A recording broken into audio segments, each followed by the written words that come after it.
প্রেক্ষাপত্র আছে, তাদের 4টে 16টা 17টা করে গরু দড়ি দিয়েছে। কিন্তু আমি বলবো যে ব্যবসা, বিভিন্ন ধরনের ব্যবসা আছে, ব্যবসা করুন, কিন্তু গরু কাটার কোনো রকম কোনো নিদান সরকার দেয় না। আর যে সরকার দিয়েছিল সে সরকার অবৈধ সরকার, কখনোই দেশের ভালো চায়নি, মানুষের ভালো চায়নি বলে এটা করে গেছে।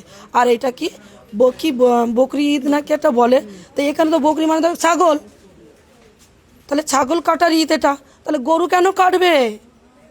সংখ্যালঘুরা আজকে এখানে গরু কেন কাটবে? গরু কাটার কোথায়, কোন কোন ঈদের ওদের কোন কোন কোরআনে লেখা আছে যে গরু কাটতে হবে? তাহলে এটা কেন, এটা এটা এটা এটা বকরি ঈদ কেন, কিসের জন্য বলা হয়েছে? আপনারা কাটুন, আপনারা একটা নিশ্চিত জায়গা বানান, প্লেস বানান, সেখানে কাটুন, আমাদের না নেই, কিন্তু প্রকাশ্যে কোনো রকম গোহত্যা চলবে না।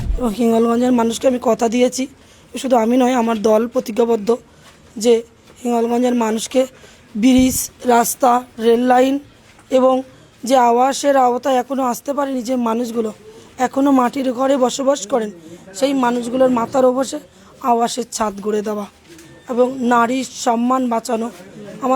আমাদের যে লড়াই, তার প্রথম ধাপ হচ্ছে যে নারীদের সম্মান রক্ষা করা। আমাদের লড়াই নারীদের সম্মান রক্ষা করা, আমরা নারীদের পাশে আছি সম্মান রক্ষা করার জন্য। এবং সে যে কোনো রাজনৈতিক দলের হোক না কেন, নারী শিশু হলে আমরা তাদের উপরে ঝাঁপিয়ে পড়ব, তাদেরকে রক্ষা করা হলো আমাদের কাজ।